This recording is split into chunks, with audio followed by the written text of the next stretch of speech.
So thank you very much for agreeing to have an interview. And the first question will be that Lithuania's president noted that Lithuania is possibly too small for professional army. Your Lithuanian counterpart, Rasoiknevičienė, also maintains that it was a mistake to abolish conscription army in Lithuania. Latvia abolished conscription before Lithuania. So is Latvia happy about the decision to do so? I would say that we do not think that we are too small to have a professional army. And our current experience are actually very good with that. So we don't see that we made a mistake. We think that we made the right step. I think that improves the quality of our forces. But I think it's important to understand that if you are building a professional forces like we have in Latvia, then you also have to assist to develop so-called home guard service. And I think in this regard, there is still possibility to expand. And my understanding would be if this home guard service is well developed, then also all the positive things what people speak about conscription are solved even better. Because we see a home guard service as a possible support and also a place where the reserve officers, reserve soldiers and let's say simply patriotic people can gather and improve maybe even better than if they would be conscripts. So I cannot tell that we have a negative experience, vice versa. We are very satisfied with this. Excellent.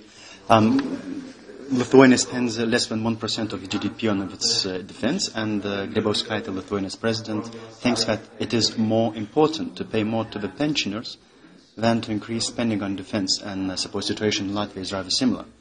And Estonians have a different attitude. Do you think that Estonians feel more threatened than other Baltic states, so they're spending more than they need?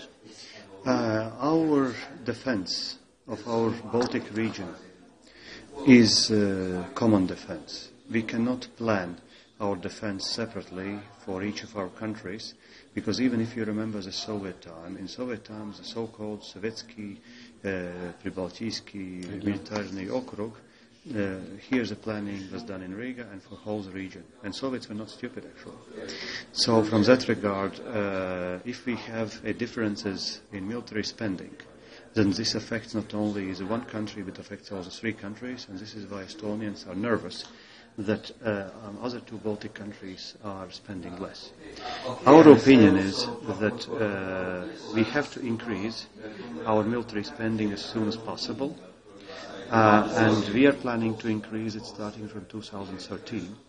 I think we will be enough strong also to guard the budget of 2012, that this is not affecting anymore our military forces. And of course, there are always stress on social issues, medical issues, education issues. But you see, also military spending, it is investment in the future. And we cannot solve security issues when security breaks appear. Then it's too late. You have to pay before in order to get the reassurance and insurance for future. And from that perspective, even in difficult years, even in years of crisis, there must be enough support for military. So from that perspective, we think that in general, Estonian approach is correct. Of course, our ability is not so good as in Estonia at this moment, but we will try to do our best in Latvia to increase our budget, with every year in the next decade. Okay. About 5 years ago, an assumption that collapse of the euro was almost impossible to believe. Having in mind the turbulent times ahead, no one can be sure about the future of NATO either. How should the Baltic states get ready for this worst scenario? First of all, I'm optimist. But of course, optimism should be based on activity, not passivity.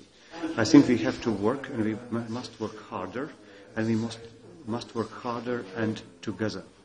So my belief is that just like we learned a lot, and we did a lot of positive things because of our economic crisis in Latvia, we can learn also from this euro crisis to prepare for future.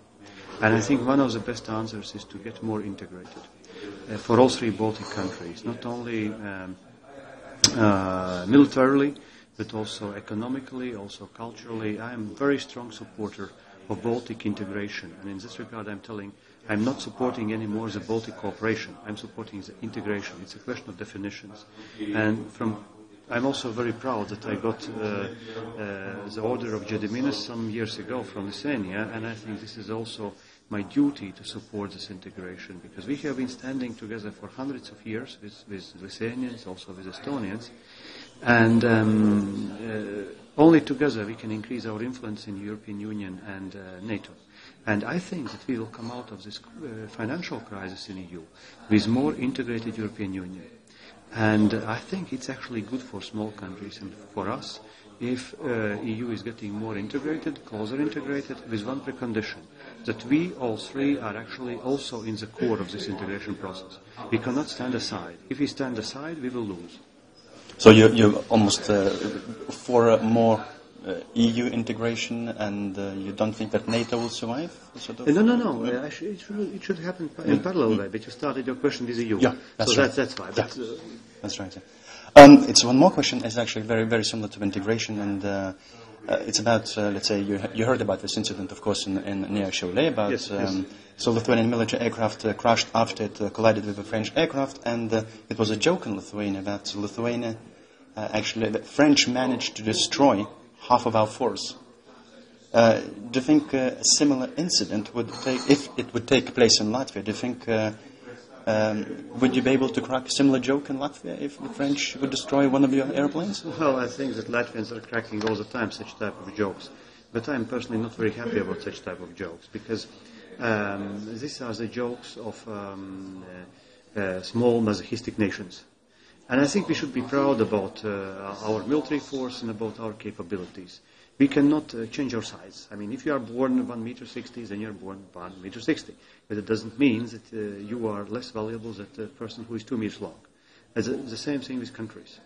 Yes, we should keep the healthy irony about ourselves. That's important. But at the same time, we should also be proud what we can do with our size and what we can do with that forces what we have. So I'm sorry about that unlucky incident in Lithuania. It can happen in any country. But at the same time, persons are alive. That's very good. And, well, such things happen once you're playing with weapons. Yes, that's life. Continuing on that topic is that Mr. Dombrovskis spoke about it already a little bit today. It is unclear if NATO will extend the Baltic air policing beyond 2018. So wouldn't it make more sense if the Baltic States would soon start thinking about, let's say, a united Baltic Air Force? I think we should put more efforts in our diplomatic conviction, and also to show that we can do more efficiently some other things. Because common Baltic Air Force for us would cost maybe 1.5 billion euros. For 1.5 billion euros, which is, let's say, more than 3 budgets of our countries together, we can do a lot. So I don't think that we have to invest in such things. We should probably work on common NATO projection and put this money in some things where we can really gain excellence and show that we are better than others. With air policing and with our aircraft, we will be not better than Brits, Danes or French or whoever, but with many other things, we can be better. Let's do that. Okay. And the last question. There are some mixed messages coming out of Latvia about, since energy security is also very important, so that participation of Latvia in new Visaginas Nuclear Power Station is slightly under question, as your president said. So is Latvia planning to take the part in the... If Lithuanians will show strength and conviction pushing through this plan, Latvians will be behind Lithuania, I'm sure about that.